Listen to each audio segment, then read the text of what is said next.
There we go.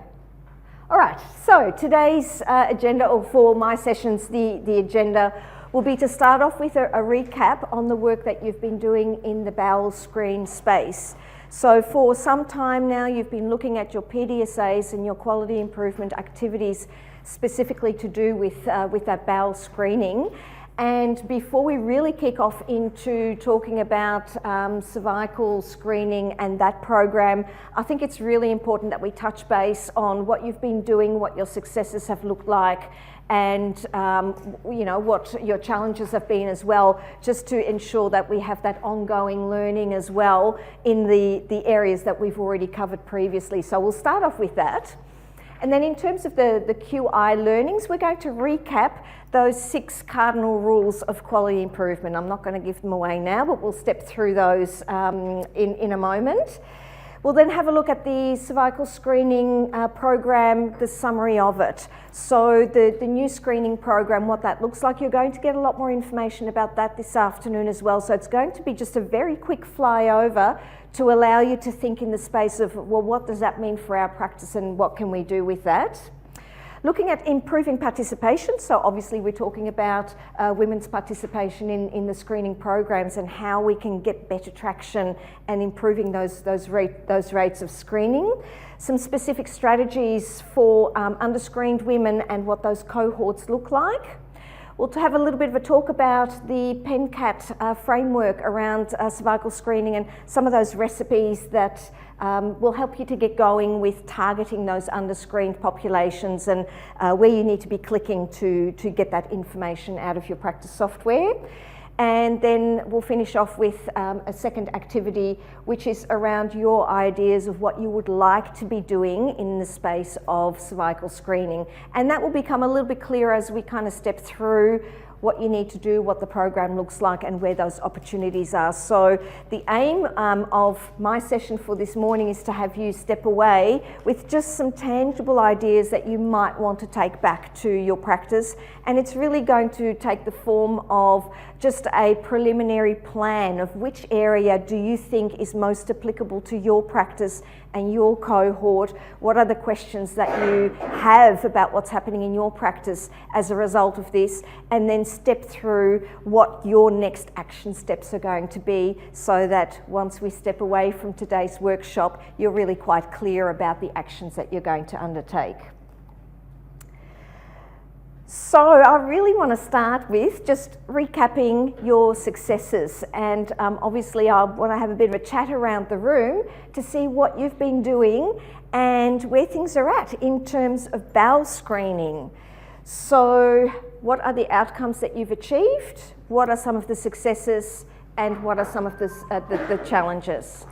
So I would, I did put that on Do Not Disturb, but we're all good to go now. Gosh, that's distracting, isn't it? So I don't think we need to probably do too much formal writing down, but I'm just really keen to hear what you've been doing. So let's start over in the corner here. Thinking back on bowel screening, what are you currently active in? What are you doing in that space?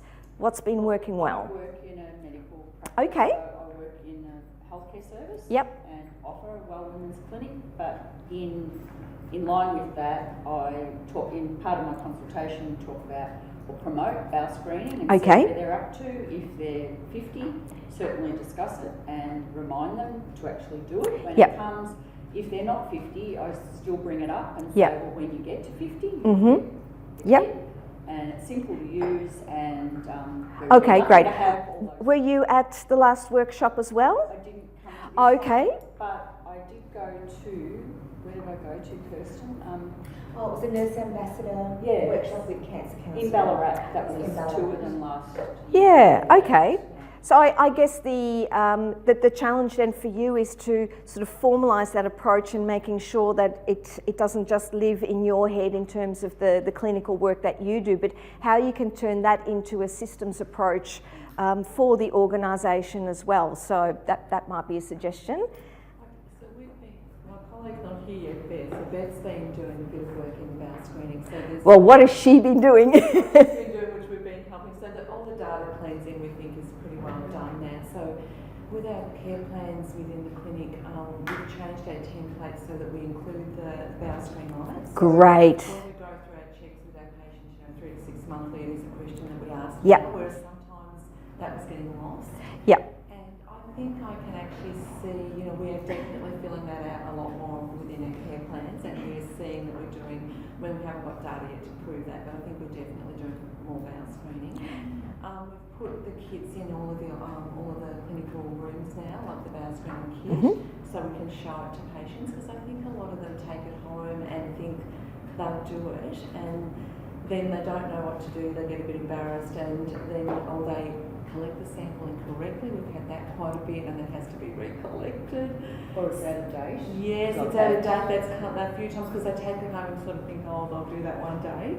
And they have done it, and then they get the result saying, sorry, it's out of date, got to do it again, and Yeah. it's taken forever to do the first one. So if you can just spend that extra time going through it with them and reading through how to do it, that seems to be working quite So it sounds like you've taken a number of reasonably simple steps. So this has not been like a massive undertaking, but you've made some small adjustments to your processes and your systems, and you're finding that it's able to be embedded into everyday practice and therefore has that sustainability. And that's so much what this whole quality improvement activity is really all about, to do those small things. So not to think about the big picture altogether and be overwhelmed by it, but to pick those small, tangible, measurable activities that will get you going forward. Have you encountered any challenges in any of the strategies that you have implemented? I think the biggest challenge is probably with people thinking they don't need to do it, and they feel confronted when you ask the question. Like, I had a lady yesterday, and she is probably past the actual screening. I know we say up to 74, 75, don't we? But she hasn't had a bowel screen ever. And I just sort of said, and she was feeling quite confronted. I think that's the challenge. Yeah. It's to try and make it, it's okay to do this. We're all doing it now. Yeah. It's part of, we all need to do this. It's not, so it's not something so terrible. Yeah, so some of those patient barriers that you still have to work through. Yeah, fantastic, great work. Joe, what about you guys? So Taylor and I here today representing Springs Medical, and Kay's just new. She didn't attend the last one, so I'll speak on behalf. You're off the hook. Before she faints. So at Springs we've been working, part of our project was to do health promotion, and we focused on the whole 3 cancer screening topics, but we've held our 2 community, we call them Women's Night Outs, and promoted bowel, breast and cervical screening at those events. So we've got one of our other nursing team members is one of the nurse cancer champions, and so we're looking now to implement things. We're looking at our recall reminder systems and data cleansing. That's kind of been in progress on a number of levels for a while, so we're just refining that. And we're also looking at ways to prompt GPs to be proactive and to actually have, the next thing I want to do is get our screening kits in each of the consulting rooms and in key patient traffic areas as well, just to join, and we're looking as part of it, putting our, we call them reasons for encounter, RFE reminders, to add that into our 45 to 49 health assessments and other health assessments as we go along as well. So there's a lot of work in progress, but we've done promotion first to get the word out, and that's been, I'd say, we're just collating evaluations, and I'd say that we've had really great feedback. Terrific. And any challenges for your organisation that you can identify? As part of the workshops we held, I would agree with you that patient education is probably key and probably one of the biggest challenges. What we actually did, it sounds a bit naff, I guess, but we actually opened up a bowel kit in front of the audience, so we had really good attendance and actually did a demonstration, because I think there's... I don't think that's naff at all. I think that's really practical. Psychological barrier for people why the kids sit in drawers in bathrooms or in bins worse, you know, and that actually the people doing it doesn't happen, is that there's a mental barrier there for them in many instances. Good work, excellent. Oh, PHN. Oh, yes. I'm Karen from My Street Medical Practice. So I'm not working in the clinic at the moment. I'm working doing the corporate health. So I've just been writing down the girls' great ideas because That's why we're doing this as well, absolutely, to continue to sow those seeds of ideas for those previous programs. so these things really come up when I do lots of health screening, that kind of thing. So these are the sorts of things I talk to people about. But I hadn't thought about the bowel screening. I actually haven't included that. If anyone knows where you can get those, you know, peel and balls. Do you remember that promotion that was around? There was a thing for promoting prostate screening for men, and there was a promotion where they could put like a ball thing in the urinal and wee on it, and if their stream was strong enough to dissolve it, exceedingly, you know, they weren't having some prostate problems. But that was one thing I talked to men about when I do the screening. But I think opening up the kids is a great idea. Yeah. Because people really like visual aids, and, Yeah. and it just breaks down the stigma. Yeah. Just sort of, if you talk about it in terms of, you know, you take your car in for servicing, you'll take something for servicing too. So same sort of thing, that fine. Exactly, and of course the PHN now has a whole library of resources to support that work in the bowel screen area as well. If you're starting just that little bit further in the cycle, that a lot of those ideas have already been suggested, and there are some pathways, and there might be some other ideas there that you might like to take up. And of course today we're going to be shifting the focus to cervical screening, and similarly, you know, take those ideas away and look to embed those. Gabrielle. I am doing it backwards and haven't actually started the bowel screening stuff. I've been mainly focusing on cervical screening, but in a couple of weeks I'll start on the bowel stuff. And my main thing is just to send out recalls and reminders to people that haven't done the bowel test or due for a colonoscopy in the clinic. Great, so you've already got some fairly solid ideas about the activities that you do want to undertake. And as you'll find, one of the key enablers to being able to undertake this work is to segregate some time. You've got to make time available in your schedule to sit down and work specifically on these items. Otherwise you get just so caught up in the everyday busyness within the practice, and you'll find that these things just kind of keep getting to the bottom of the list because there's always that more urgent stuff up ahead. So ensure that you segregate some of that time to enable you to keep thinking about these activities and programs. Great work, everyone. So let's move on to a recap of the 6 rules of quality improvement. And you'll find the resource that you were provided at the bowel screen session, the big kit resource, has these in there. So this is really not new material, the quality improvement toolkit. There we go, it's all come from there. So we thought it would be a good idea to just quickly run through those. So it's the first one is systems thinking. Think about the systems and processes that you've got in place. The activities that you want to undertake, the aim is that you are able to do them again, time and time, over and over, so that it becomes part of everyday business rather than an ad hoc activity and a once-off opportunity. So think about the processes that you're wanting to trial, how reproducible that could be over the longer term. There are some activities that you might only need to undertake as a one-off in preparation, but when you're thinking about the longevity of how do we ensure that we don't sort of fall back on our metrics, then you need to ensure that you've got a good system in place. That system needs to be reliable, reproducible and consistent, and of course your staff need to know about that system. So it does need some documentation to go along with it, and definitely some training for the rest of your staff to ensure that they're on board with that. Number 2, State your aim and anticipated benefits and do that very explicitly. So in terms of those PDSAs and these activities that you have already undertaken, you could articulate really quite clearly what it is that you had done.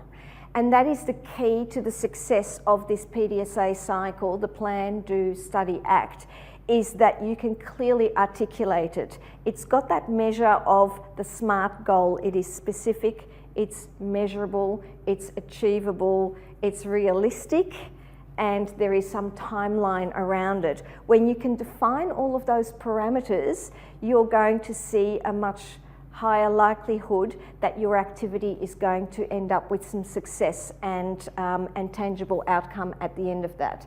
So start with the end in mind.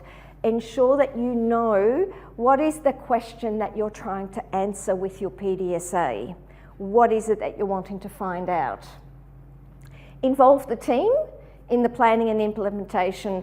As we know, these projects are not one-person projects. You really need to involve your receptionist, your admin, definitely your GPs, and of course your nursing staff. It is a whole of practice approach in many of these areas in order to get everybody on board and moving that boat in the same direction.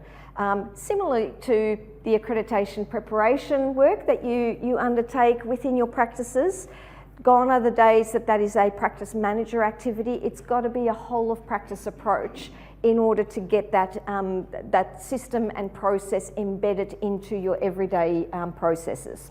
So that's cardinal rule number 2.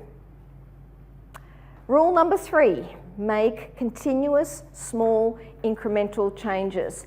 And that's what I really wanted to highlight with the examples that were given, that the activities were tangible, but they were not massive. It wasn't some huge program where you go, I don't know where to start.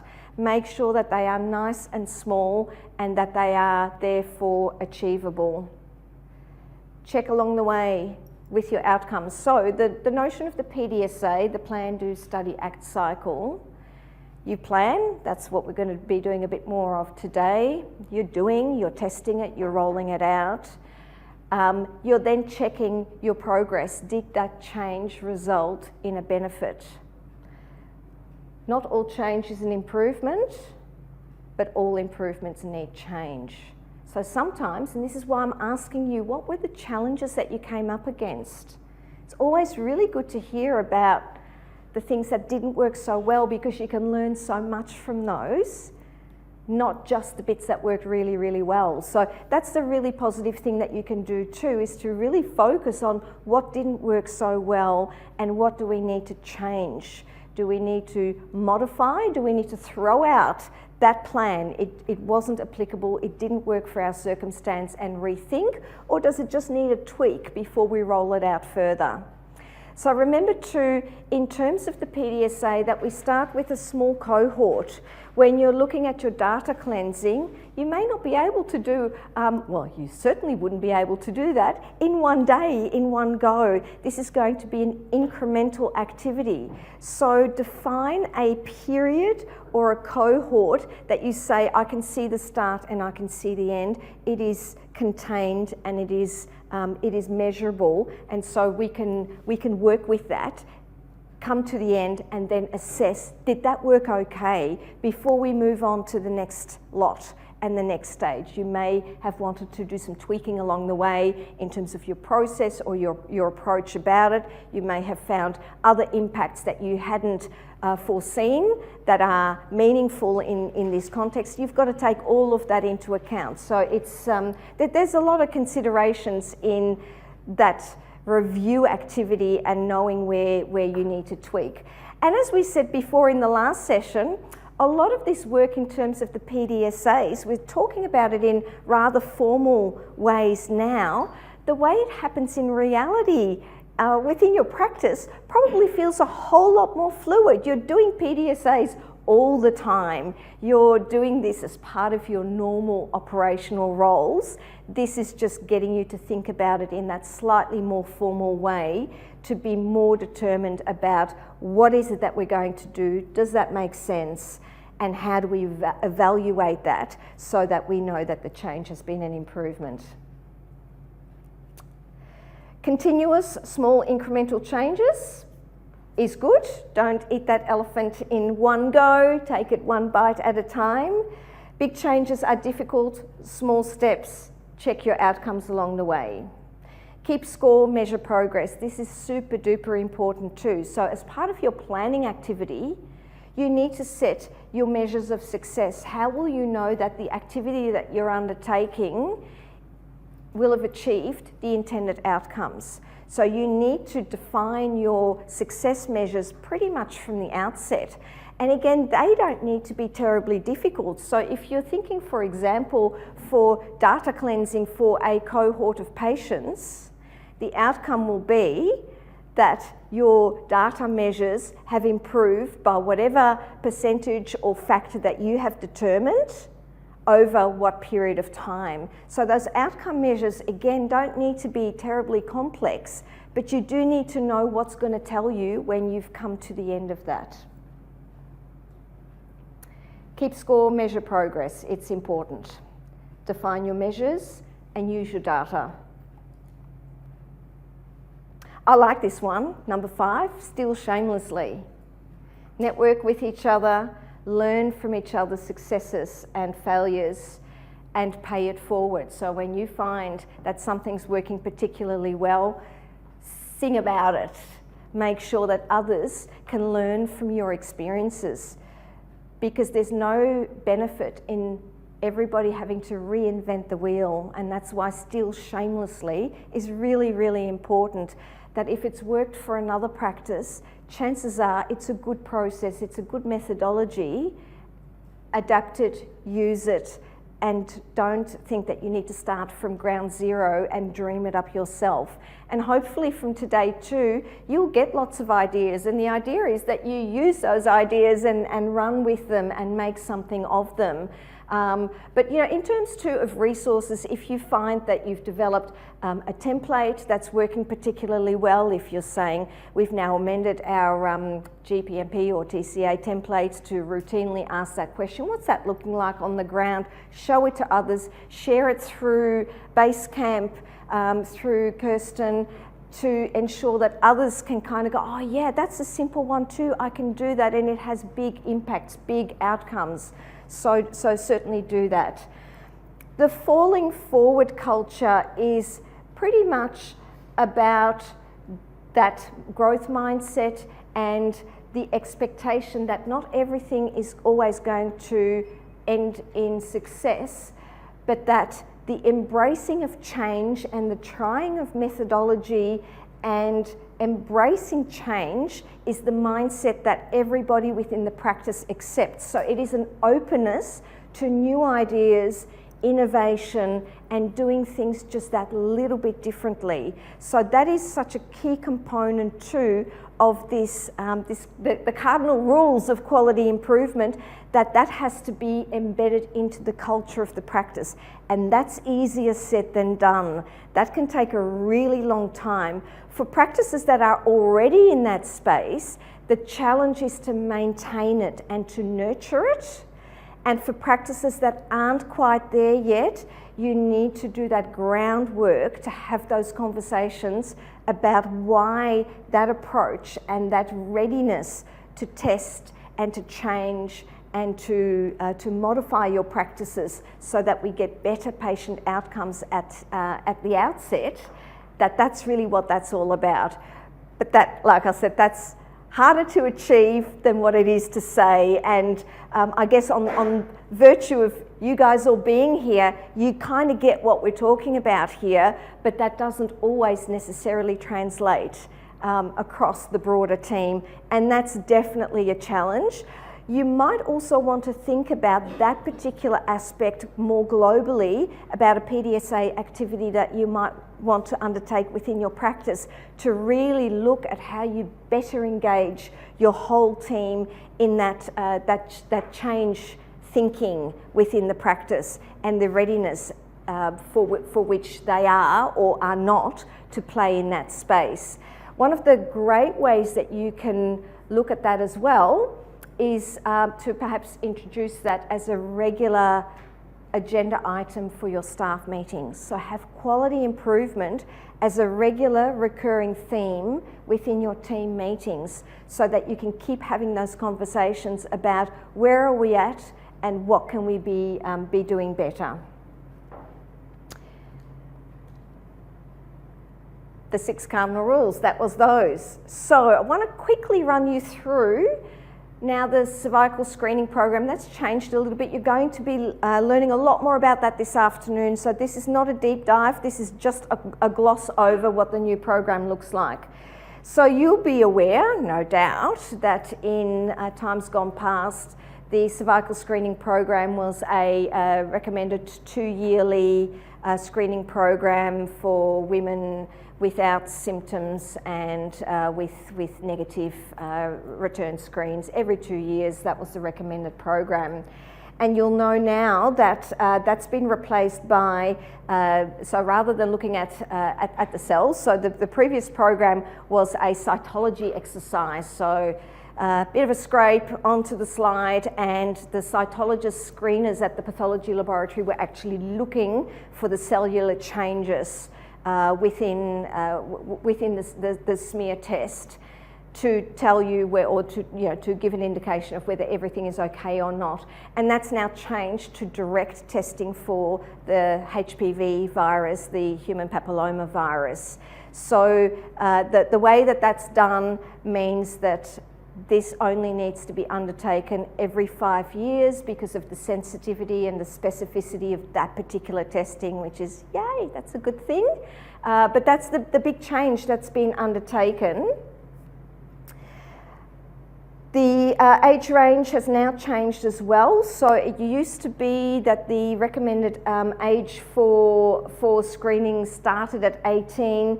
That's now increased to 25 years of age, where the first screening needs to be undertaken. So the accuracy is definitely improved with the HPV test. The time interval between testing has changed from 2 to 5 years, and the age has now increased. The age range,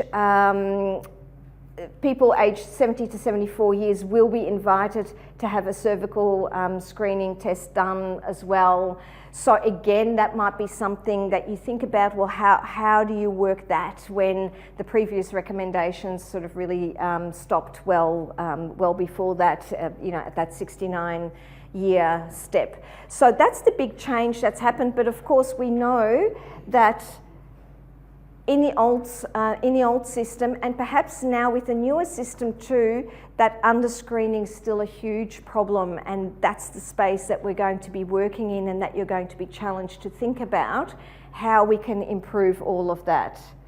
Is everybody reasonably familiar with the changes to the program? Okay. So we're now really looking at improving patient participation. How do we encourage women to undertake this testing? What are the issues there? So there is a self-collection methodology available, and I will put up my hand to say I actually know nothing about what self-collection is going to look like, but I hope that this afternoon there'll be information about that. You're more familiar with that? Would you like to explain? Yeah, I haven't. I don't know anyone that's actually done it, but there are parameters around Right. that. It's not, I don't want to go and have my cervical screen, I want to do it, because everyone asks that question. Yeah. Haven't they found a way that we can just do it ourselves in the privacy of our own bathroom? The self-collection method is for women that are 4 years overdue, Yes. I think, Yep. and or other issues. Yeah, well, that's true. I guess what I was asking more about is, what does that look like? What is it that we are asking of women in terms of self-collection? Is there a similarity between, what a traditional pap smear involved? It's really just No, it's just a swab. Just a swab. Okay, well, there you go. Sandy will go through it this afternoon. Okay, well, there you go. Right. Okay, excellent. Over the age of 30. Yes. Been more than 4 years. Yeah. The last screening Yeah. test.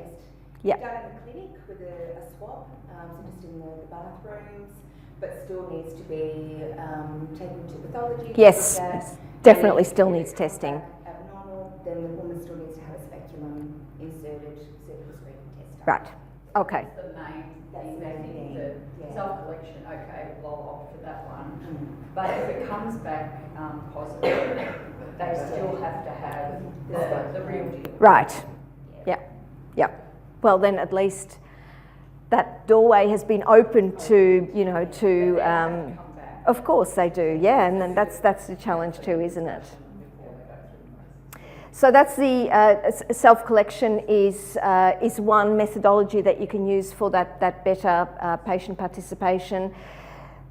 Disability access, so think about the patient cohort that we are talking about, and we will delve into this just a little bit further, but what is access like, and do we think about accessibility for women with disabilities? How are we physically able to assist women to undertake these procedures when perhaps they might be wheelchair bound or have other mobility issues? How do we facilitate the ease with which they can get tested and feel comfortable in doing that? So that's actually, it's a big question, and you need to think about who are your patient cohorts and the physicality of your practice, and how that either is a barrier or an enabler for making this just that little bit easier.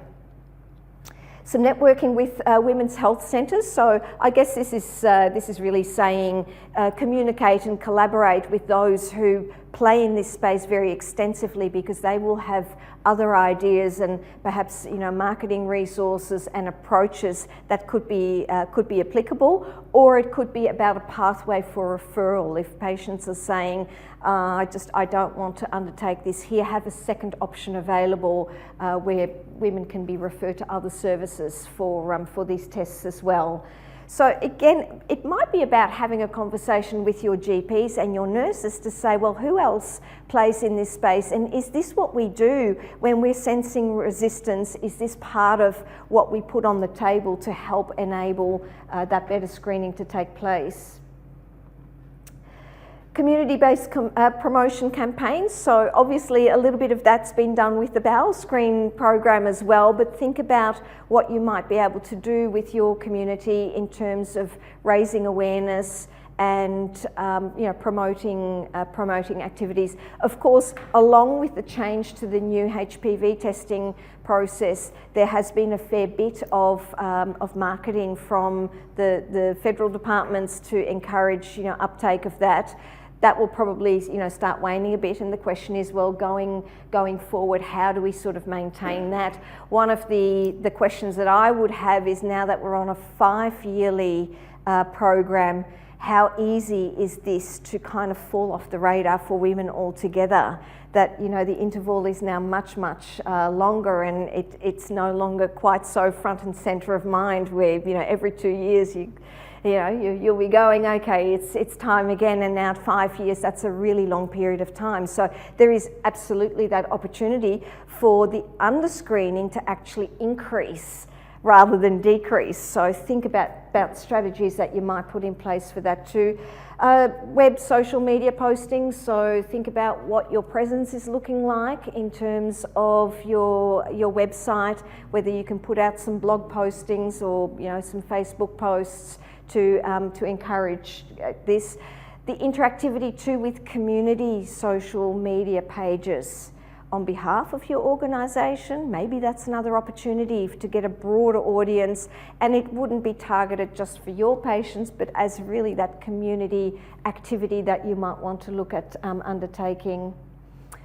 Posters, waiting room videos, direct marketing. Think about whether you can send SMSs to your patients once you've gone through and you've identified those underscreened women or those who might be due. What is your process that you might want to put in place to get that happening nicely? In terms of direct marketing and certainly SMSs, just remember that you only have limited characters in SMS messaging, which can make it very difficult to tell the story that you want associated with this to encourage them to come in. So often SMSs can be quite direct because you haven't got the characters to be able to put a nicer story around that. So that's again one of the things that you might want to have a think about. Just a question on SMSs, I'm not too sure. Can you put links in there? Well, I think it depends on yeah. With a lot of the web links, you can shorten them, so you can get the shortened web links. So that's worthwhile to think about whether any links to websites, whether you can convert that into a shorter string to moderate that. So that's one of I certainly hadn't even considered any of that prior to just standing here and having a talk to you. But that's the kind of thing that you want to be thinking about. Well, what are the barriers and what can we do with that? So yeah, that's really good. Waiting room videos. I've got one here, and I hope. This can take more than 10 years. The new test is more effective at detecting women at risk of developing cervical cancer by detecting HPV. Even if you have had the HPV vaccine, you'll need cervical screening because the vaccine does not protect you from all the types of HPV that cause cervical cancer. If you have HPV, your sample will be examined again to look for abnormal cells, and your healthcare professional will discuss the results and next steps with you. The way your sample is collected by your healthcare professional won't change. Women who have not screened regularly may be eligible for an alternative way to collect a sample, so ask your healthcare professional at your next appointment if this is an option for you. If you don't have HPV, you'll only need to have this test every 5 years because you are at low risk of developing cervical cancer before your next test. The National Cancer Screening Register will invite you to have a cervical screening test when you are next due. So, if you're aged between 25 and 74 years of age, ask your healthcare professional about the new cervical screening test. It could save your life. So that's a good little video to perhaps put up within your waiting room. It would also be a terrific link. So if you're going to do any sort of social media posting, just link it to this video. It's about 2.5 minutes long. You can see it kind of goes into much more of that explainer in very friendly terms, in layman's terms. The language around that is simple. Those resources are kind of ready to use for you guys, so make use of it. Look them up and incorporate them into the activities that you're going to be undertaking. Australian Cervical Cancer Foundation has lots and lots of There are, yeah. There's heaps out there. Sort of thinking back a couple of steps, just promotion, when it comes through on your Instagram or you see anything, if you share it, well then that goes out to a wider. Very much so, yeah. It could go viral. That's the idea too. That CCF are very active Yeah. at the moment, yeah. promoting, because of the 5-year new test. A lot of women think that they were in the PAP screening system. Yeah. That's my thinking Yeah. anyway, because there has been a little bit of a dip in my service that, well, I'm not due, I might be due according to the 2 years, but actually that new test is in, so I don't need to go for 5 years. So I've sent out a blurb in their reminder that actually you need to jump on board with the new test to get into 5 years. Yes, that's exactly right. And a lot of people still don't know that there's a new test. No. Since December 2017. That's exactly right. That messaging, it takes a long time to filter out. So just a few strategies, especially for that underscreened cohort that just can be so difficult to engage with. So some education sessions specifically to address fears. So whether you can do some focus group activities or go out to community groups and give some presentations and have a talk about what is involved there. Part of that, the fear, addressing the fears, you might actually want to start at the younger cohort. So think about engaging with some schools and getting that education out there before young females are actually due to take to take that anxiety away before they've had to embark on this, and to really put them in the frame of mind that this is important, and it is nothing to be fearful of, and to be able to explain through what the process looks like, what it feels like, and what they might expect when they undertake this. Think about your culturally and language diverse communities within your practice population and what specific needs they might have in terms of communication. You may need to have some resources in languages, obviously, other than English, or think about some of those cultural barriers that might be inherent. So in terms of the approach that you have, or even the staff that you employ and that you work with, is there anything that you can do to reduce those barriers and make it more acceptable for those women to engage in this program? For the Aboriginal Torres Strait Islander population, it is the cultural appropriateness of the service that is really important. And by that we really mean that they really appreciate their health practitioners to have that same cultural background, or just be very cognizant of what that culture is all about, and be able to speak to the patient base in a way that is meaningful to them. So that certainly wouldn't be only in this particular screening program. That really goes for health services across the board, of course. And regular invitations. So this is, some of the research has been done, that what will help them is to get frequent prompting of that just a single invitation and saying you're going to get one invite and that's all you're going to get, that might not work for that particular patient cohort. So you may need to think about multiple strategies for trying to engage them to come into this.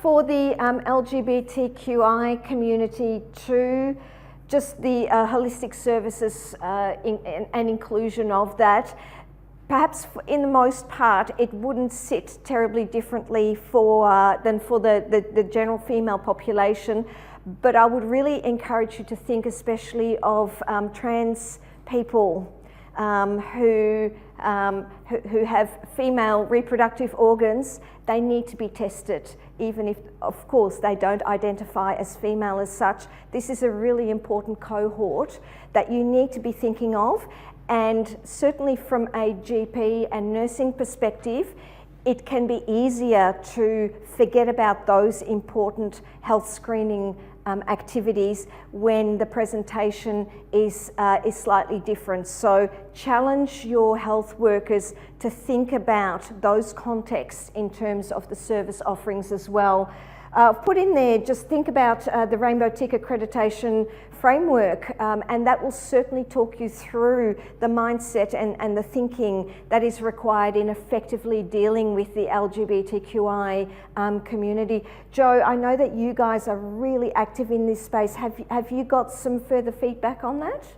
No, we're looking at Rainbow Tick, but to build a foundation ahead of that, we've developed an inclusivity and diversity policy to be a foundation and introduction. So that would incorporate things like CALD community, ATSI community, LGBTIQ community as well, and disability. We're kind of looking at the whole range first to increase our awareness, sensitivity in the way we practice. So that's just in progress now. We're looking at Rainbow Tick. We're looking for whether we will need that, but there's certainly good learning from that process. I think that's a really great point. If you're not terribly familiar with the Rainbow Tick accreditation framework, it is very meaty.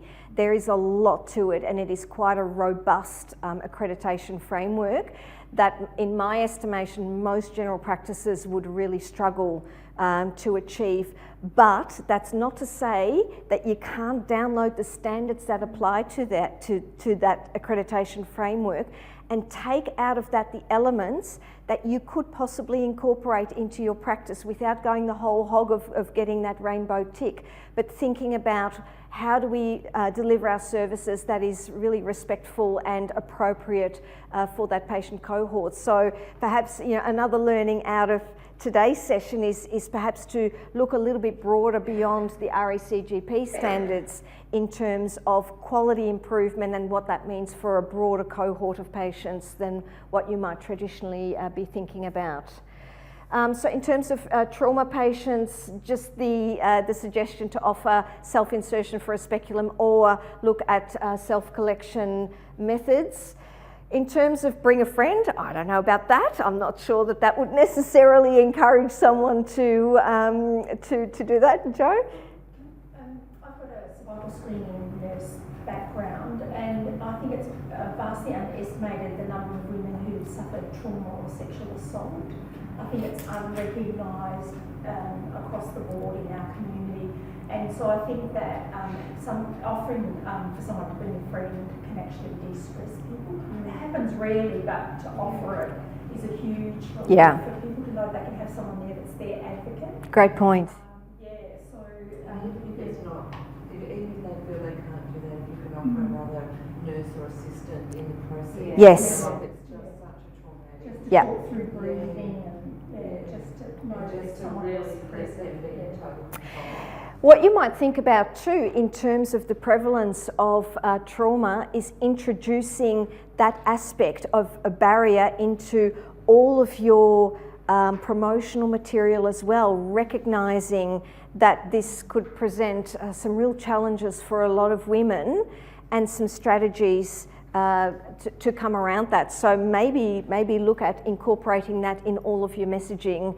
Along the lines of, safe, comfortable, Yes. those kind of words, Yeah. reassure, sensitive. Yeah. need for- Exactly. And then, of course, you do need to make sure that if you're going to go down that pathway, that what you offer actually is what you are selling. That's going to be hugely important. So don't underestimate the work that you may need to do to ensure that everybody is thinking in that space and along the same lines. Multiple appointments for those people if they need it. That Yes. thing that worked for me in the Yeah. past.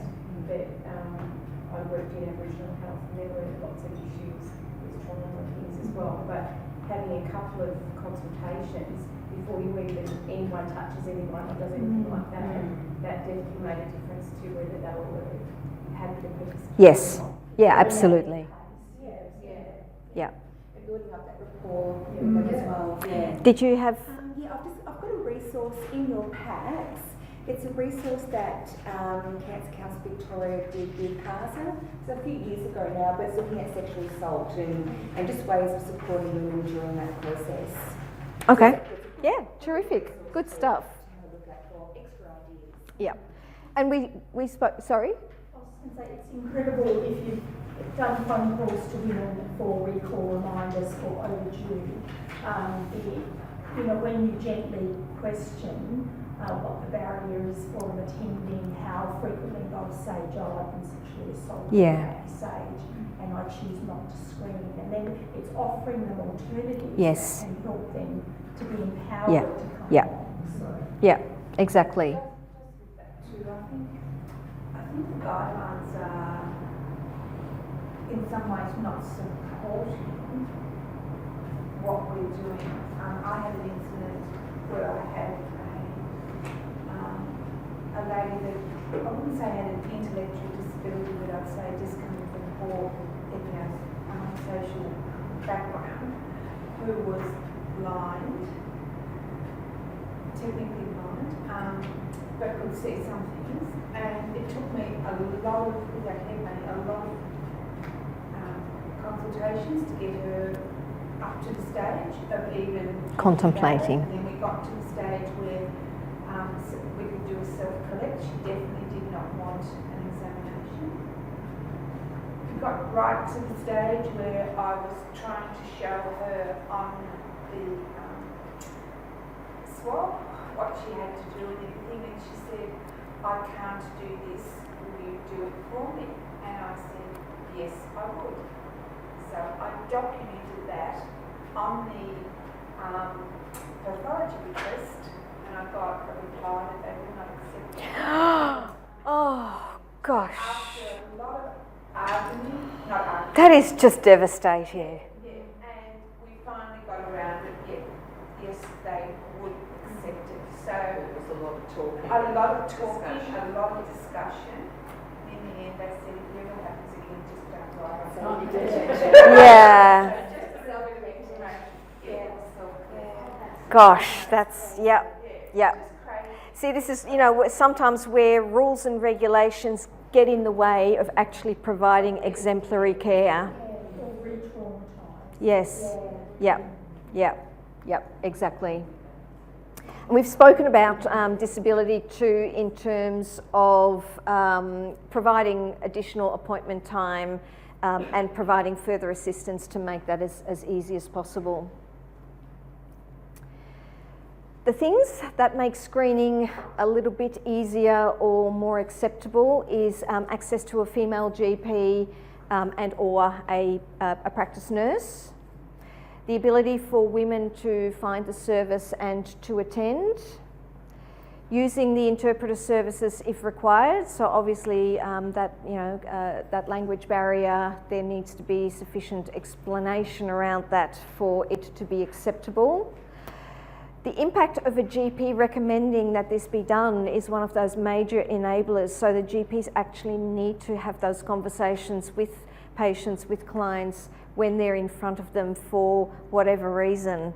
And that can be difficult when doctors are limited in the amount of time that they've got. But if a GP indicates to a patient that this is an important activity to undertake, an important screening activity to undertake, patients are more likely to find that acceptable rather than having to dream that up themselves and self-refer. So that prompting, just like it is with many other health areas, the GP's input and impact is really quite significant.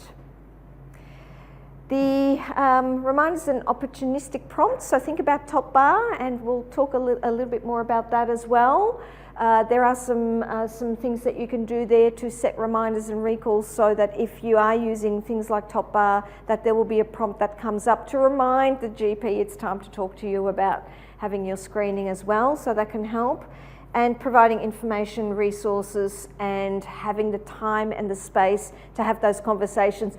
And it sounds like that is what you guys are all really, really good at, to say, stop, let's have that conversation, let's draw that out a little bit further so that we can get to the next stage. And time is the enemy of everyone, I guess. So I think that's really, really exemplary, and it just shows so clearly why nurses are so valuable too. They can provide that time and the slower pace to work through those issues a bit more effectively. So we'll quickly run through, and I think we're starting to run a little bit out of time, the PenCat and cervical screening. I probably won't spend too much time on that. There are recipes available within the toolkit that will talk you through how you can identify patients who are eligible or under-screened. So it's looking in that screening section for the cervical screening, select your parameters, and a number of them have been listed there. You can choose one or a number of them, export those patient lists, and then if you've got that linked to top bar, you can create that direct link in the daily view component of PenCat to draw that patient list out and globally set those reminders for that automatic notification. So I think that's really good. Are you all using top bar within your practices? No? Yes? No? Reason why? Well, I'm not in medical clinic. No. So I don't have access to that, and the package that we use. Not compatible? I create my own prompts. Yeah, okay. So there are technological barriers always, of course. And also, Linda will be going through this afternoon. Yep, okay, terrific, fine.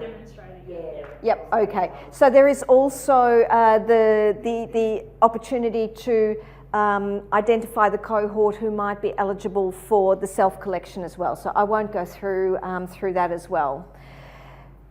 In terms of your ideas, what I want you to do is just to spend a couple of minutes identifying what your next step is going to be. So as a result of some of these ideas that we've talked about in these domains, have a think about what your plan might look like. So maybe 5 minutes, and then we'll get you to quickly tell the room about what you might be doing with this.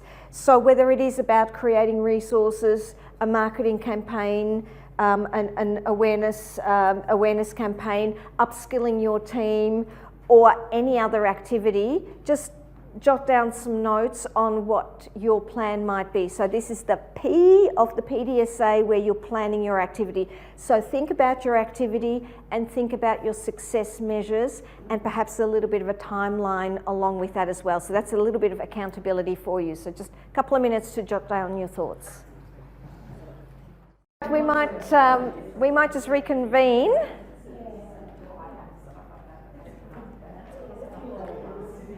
Who wants to start us off with their QI ideas and their PDSA for cervical screening? Who wants to go first?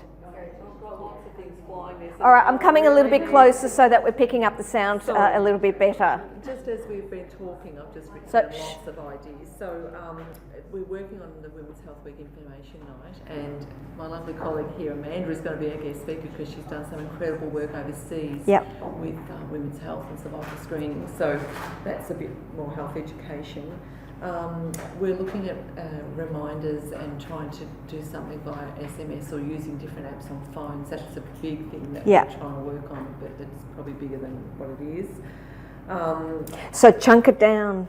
Just, chunk it down. Yeah. So we realise what we have to do is getting the other things. We really want to send SMSs out, text messages, but our software isn't that user-friendly to do that. So we're looking at that to try and make it happen. Okay, excellent.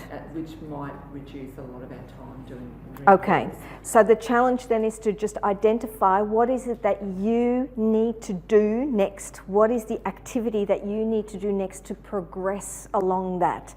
So it might be talk to SMS providers about how we can get this system up and running and look at some cost plans for that. That could be your number one activity. Then you're very clear that you've got to pick up the phone and speak to someone. So that's what I mean by chunking it down, to say you've got a bigger aim, but you need to just chunk it down into bite-sized pieces to ensure that you're clear about what is the step, what is the activity I need to undertake to help to achieve that ultimate goal. So the less clearly you are about that next step, the more likely it is that it gets to that stage of inertia and you go, yeah, we were going to do something about that. We haven't quite gotten there. But by saying, I'm going to ring these 3 providers in the next 2 weeks, you're really clear about your activity and what you're going to do, and your measure of that will be that you've actually rung them and you've got some costings, and then you can move on to the next step. So it sounds like a no-brainer. In a way it is, but it is just about not keeping your goals too lofty, because you can get lost in the detail and it's too easy to go, oh, I didn't quite get around to it. So keep it small and chunked. Anything else to add here, or? What else did we say? Well, we already run clinics, late clinics, but I think we used to just do them once a term, so we're trying this year to do them 2 monthly instead of every 3 months, and thinking about a Saturday, often a Saturday morning clinic as well. What else? And signage on computers, like a little reminder. We did trial that probably a year ago. So, but it's time to upgrade that, I think, and put a new look on it. So it's a reminder to all clinicians, please ask your patient if they're due for their cervical screening or perhaps... Exactly, Great work. Thank you for that. Taylor, take the stage. Good on you. We kind of had the similar thing like the recalls and the SMSs and that. We also thought about putting like an article in like local paper to like advertise the changes in the screening and the tests and whatnot. Like running ads on your TV in the waiting rooms. And, Good stuff. And how soon are you going to be doing that? Our recall works in progress, so it wouldn't take too much. It's then coordinating across the practice around that agreement around the SMS reminders. Yes. We're on the cusp of, so we're almost there really, so it really be progressing the work that we're already in train. The TV promotion is being revised as we speak, so I feel like we're kind of probably well on the path. Terrific. And of course you'll know that for the next workshop in Ararat, we will start off with just a recap on what did you do and what did you find. So, we will be asking about how it's all going. Karen, what about you? So my plan is sort of, I think 12 to 18 months. Hopefully that's realistic, but just reskilling my women's health. So getting back into doing PAP screening. I took a break to have my twins, so just getting back into that, and I got my endorsement this year, so I want to add, that into my women's health as well. And I've been accepted by family planning to do my IUD insertion and removal, and I'll do the implant as well. So just incorporating that into a well women's clinic and maybe some outreach as well to underserviced areas. That's the long-term plan. Fantastic. So again, same sort of recommendation to just keep chunking it down. You've got a wonderful longer-term goal that you would like to achieve, and it's going to involve a number of steps along the way. So identify those steps and keep working on them. But yeah, that will be terrific. Gabrielle. I am teaming up with a couple of other nurses and one of the doctors to run a promotion during Women's Health Week. So what we're going to do is get a table with all information about women's health, and we'll also be hopefully running just like short clinics for people to just come get pap smears with one of the female doctors, and one of our nurses is qualified. When is Women's Health Week? The 2nd to the 6th of September. Okay, all right. And how will you develop some of those programs into more sustainable, longer-term offerings? Is that part of the plan, or not quite at this stage? No, I don't know yet. At this stage. Okay, I'll be really keen to hear at the next workshop, what you've been able to achieve and the impact that had. You might also want to think about what will be the measures of success of that very focused activity as well. So how will you evaluate that activity and the impact that has? And it's an easy question to ask, and it's probably much harder to define that, but just have a think about whether you can put any measures in place that tell you that the way you've gone about that has been successful, or perhaps for the next time around you might rejig or tweak. So just think about those aspects of it as well. All right, so we've got some great ideas happening here. It is coffee time.